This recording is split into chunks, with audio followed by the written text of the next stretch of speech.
मी कांदा उत्पादक शेतकरी. हा कांद्याचं पीक आहे आणि हा कांदा 70 दिवसाचा झालेला आहे. याला शेवटची आळवणीची पाणी चालू आहे आणि हा कांदा 20-22 दिवसाने निघणार आहे. या अवस्थेमध्ये अशा प्रकारे पाणी द्यायचं की जेणेकरून कांदा काढणीला आपल्या 20-22 दिवस कमी आहेत. अशा पोझिशनमध्ये कांद्याला जर पाणी सोडले तर कांदा अजिबात नासणार नाही.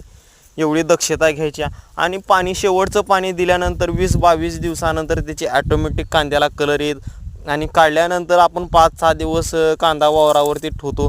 आज हे 20-22 आणि ते 5-6 दिवस असे मिळून 28-29 दिवस होतात.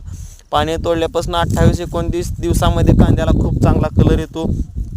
अशा अवस्थेमध्ये शेवटचं पाणी देणे गरजेचं आहे. त्याच्या जर कांदा तयार झाला आणि आपण जर पाणी सोडले तर कांदा नासून जातो. त्याच्यामुळे कांदा अर्धवट जरी पक्व झाला तरी पाणी देणं योग्य आहे, कारण कांदा तयार झाल्यानंतर पाणी सोडल्यानंतर कांदा नासतो. याची दक्षता घ्यावी.